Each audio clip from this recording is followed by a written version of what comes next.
טוב, תודה לכולם וגם למארגנים על הכנס הנפלא.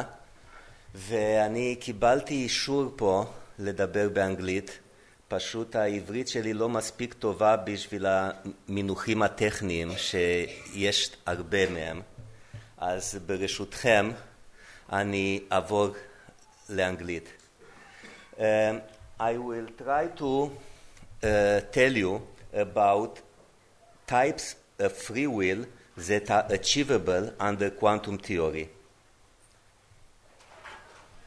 I want to start with clarifying some concepts. Those concepts came out yesterday and I think it might be helpful to clarify them a bit.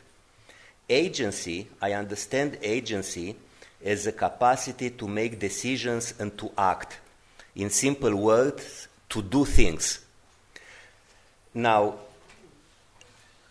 that is doing things is different from just an object moving under external forces.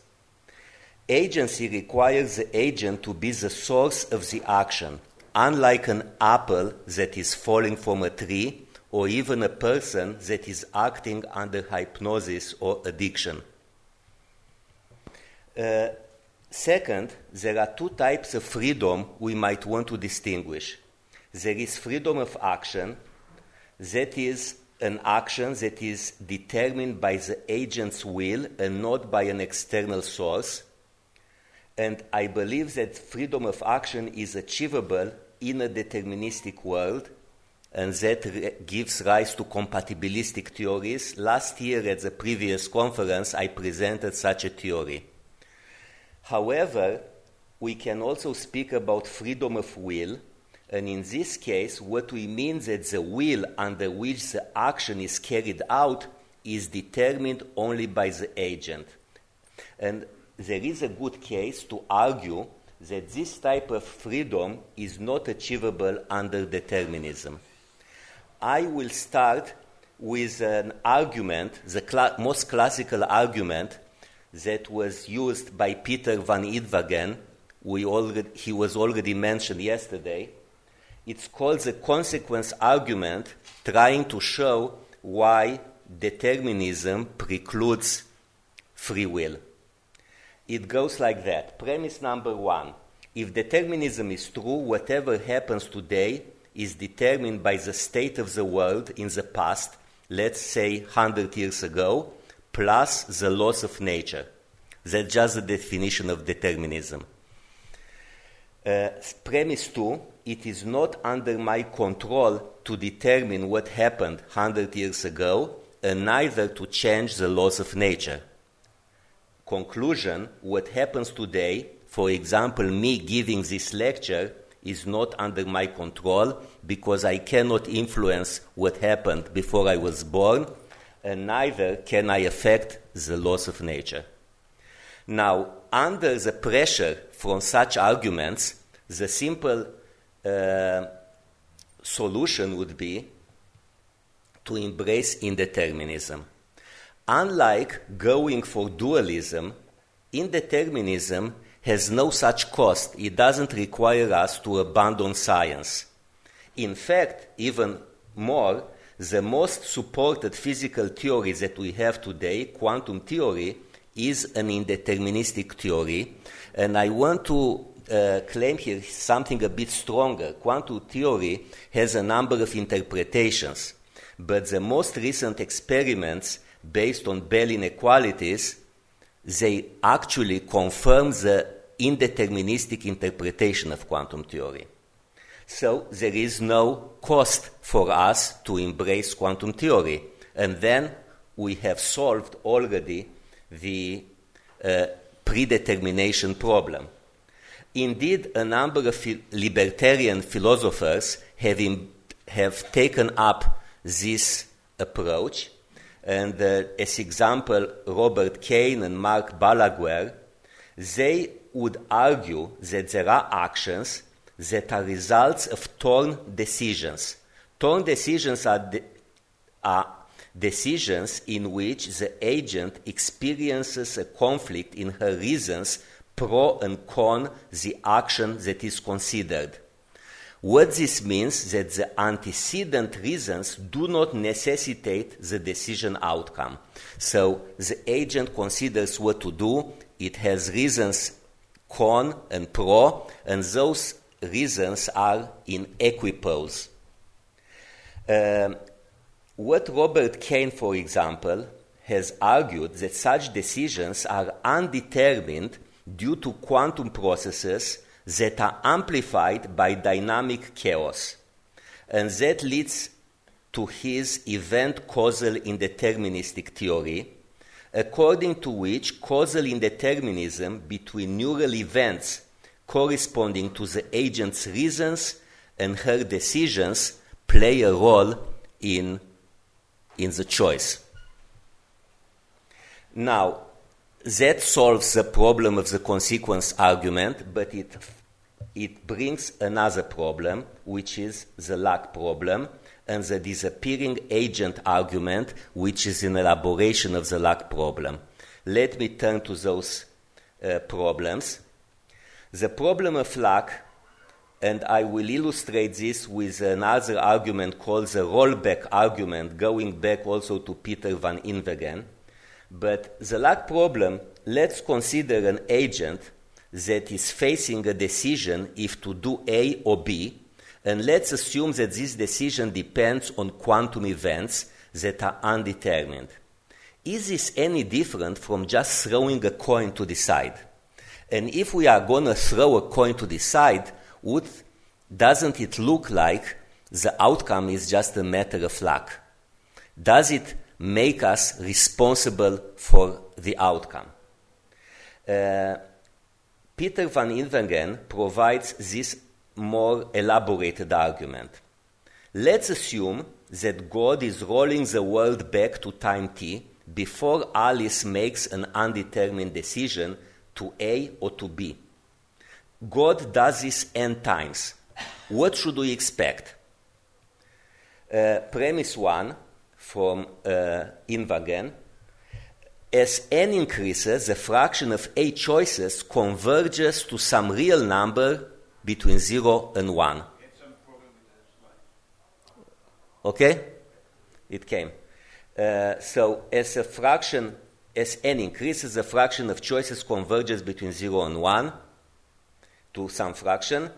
This implies that there is an objective probability for the decision to A versus B. The conclusion from that Inwagen argues is, if an act to A or B taking place is subject to an objective probability P, then it cannot be a free act, because the agent cannot settle it.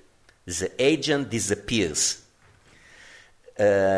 What this means is that the agent has no additional impact once all the neural events were taken into account, resulting in choice probability P. That was a premise. So the agent is facing a decision, all the neural events, all his states of mind were already taken into account, giving us a probability P. Now the agent is doing something, but what's going to come, he cannot affect the outcome anymore out of this, so it's going to be a lucky draw from this probability P.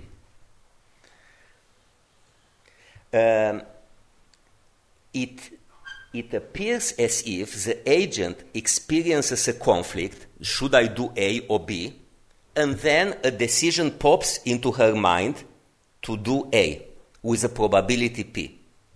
That led van Inwagen to a position that is often labeled Mysterianism. Van Inwagen says he believes freedom exists, free will exists, mainly because of the introspection. But he also believes that free will is not consistent with either determinism or with indeterminism. Therefore, it's a mystery. Okay, so what I want in the 10 minutes that are left is to sketch 2 attempts for a resolution within the quantum framework. The first of those is based on an event causal indeterministic theory by Robert Kane, in which the main ingredients are dual efforts and identification processes. And the second one is based on an interpretation of ideas that have been suggested by the Israeli physicist Yakira Aronov, who presented here some ideas last year.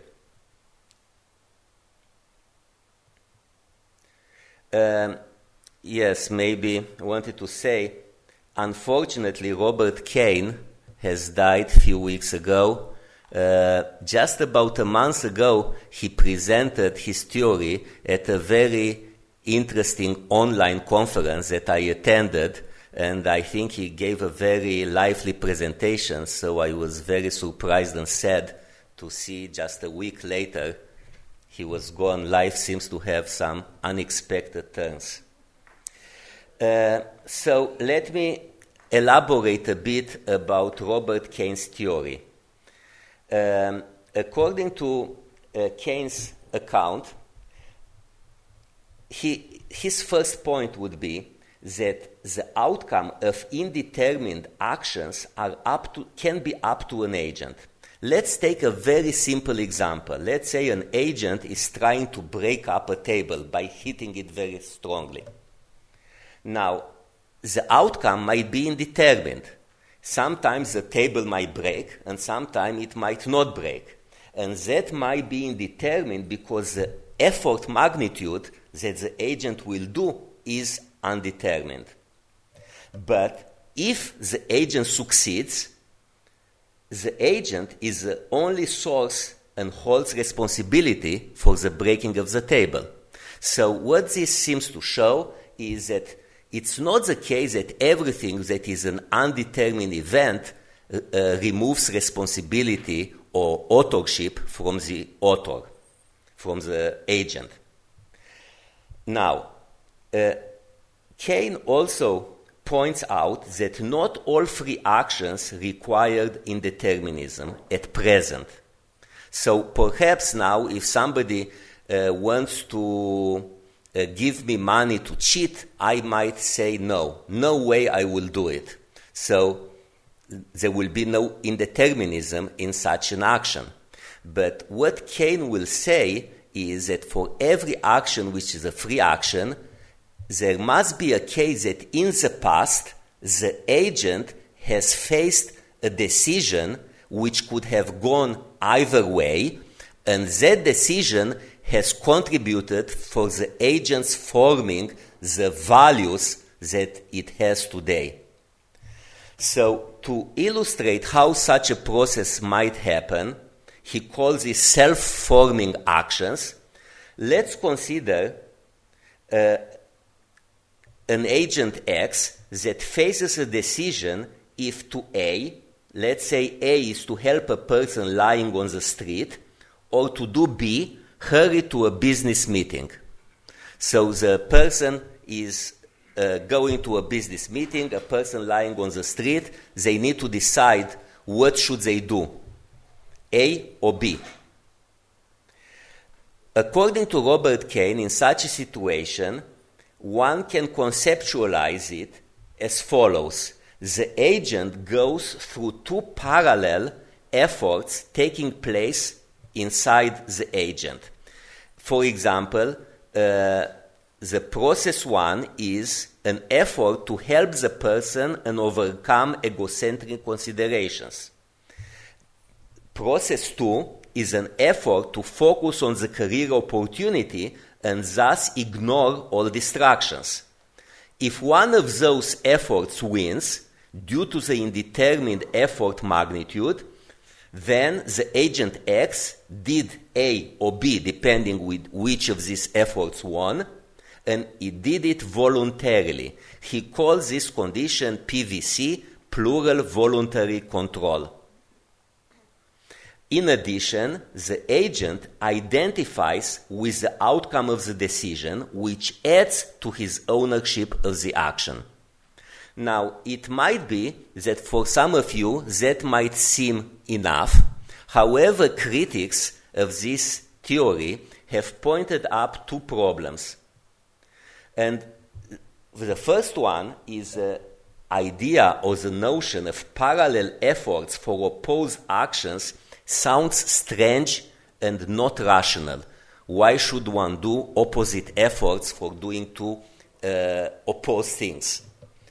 And second, there is a question whether the process of identifying with the decision is enough for giving us authorship of the action and control.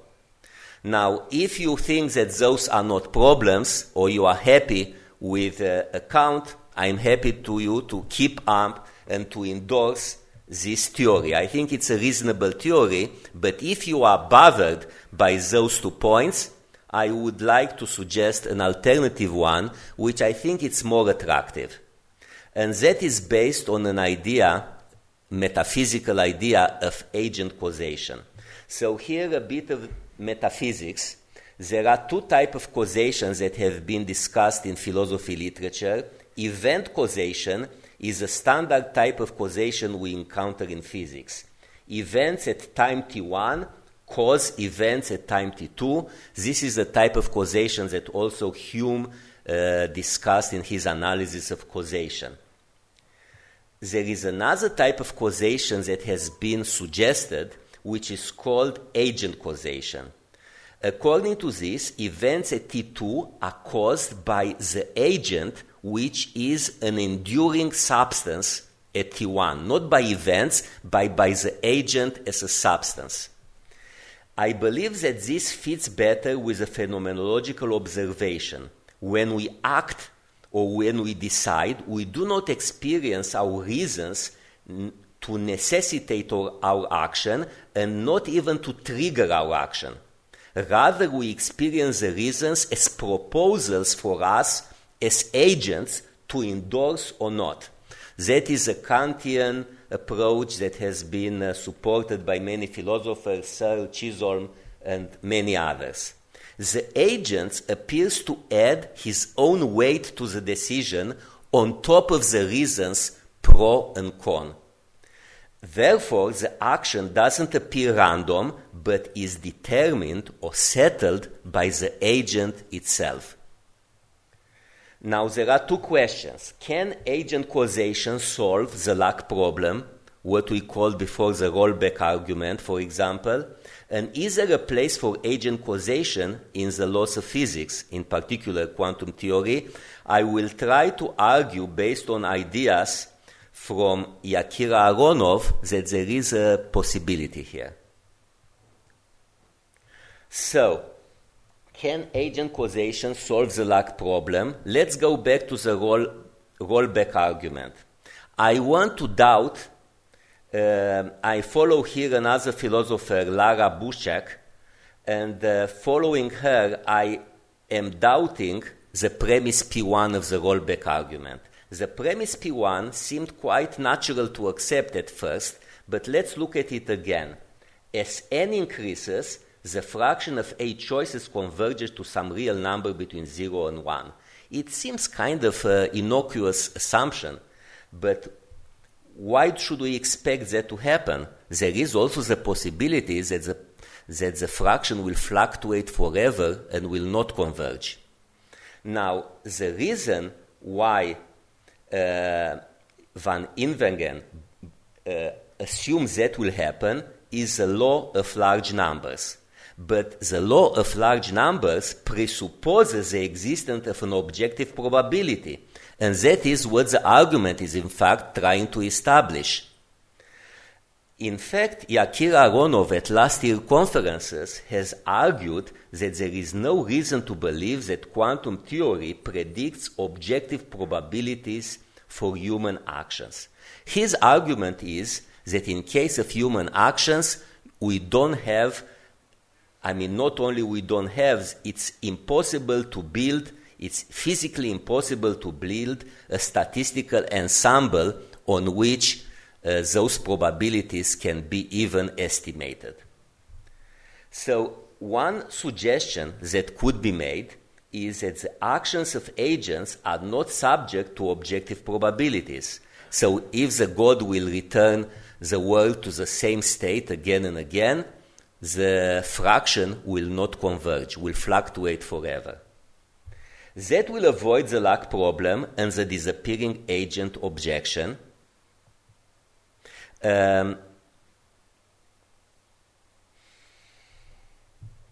I suppose that we don't know. It's an issue of empirical testing to see if we could repeat a human action under the same conditions again and again to see whether the probability converges to some actual number.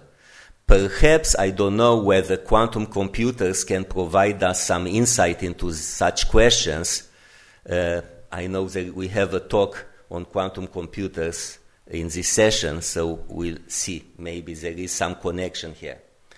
So what I like to end up is to ask the question, does quantum theory allow room for agent causation? Because agent causation seems like something that a bit of a redundant idea. If we understand agents as a collection of events, what can the agent do on top of the event causation? And event causation is what Robert Kane has been using, and it leaves us with this problem of luck. An agent at T1 is facing a decision. He has to decide if at T2 he will do A or B. Let's assume that if he will do A, he does it in order for later on to do A prime. And if he does B, he does it in order to later on do B prime. That is a typical teleological approach to actions. Now, here is the idea. It is possible that what happens at T2 is undetermined by the state of the world as T1, according to quantum theory. However, it might be better determined by the combination of the state at T1 and at T3. And that is an idea which is really different between classical and quantum theory. In classical physics, the full knowledge of the world at T1 determines everything there is to know about the state at T2. In quantum theory, the full knowledge of the world at T1 doesn't determine everything there is to know about the state at T2, but the combination of T1 and T3 do determine the state at T2 with more certainty than the state at T1 alone. So the idea there would be that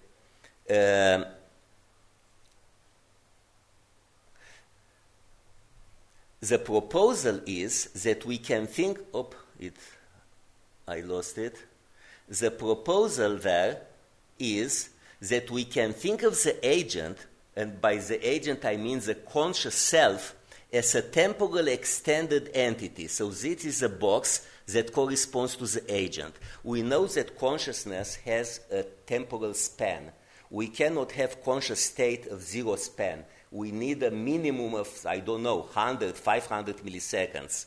So the agent, the conscious self, has a temporal span that extends over some time. So from the perspective of the agent, which spans that interval, it is correct to say that it is true that she determines the choice at T2, because two states together, T1 and T3,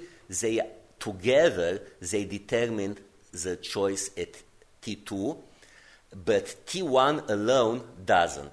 So from the perspective of the agent, it is true that she determines the choice, but from an external observer perspective, which looks at the world as time goes on, the choice appears random, which is just giving us the paradox that we experience.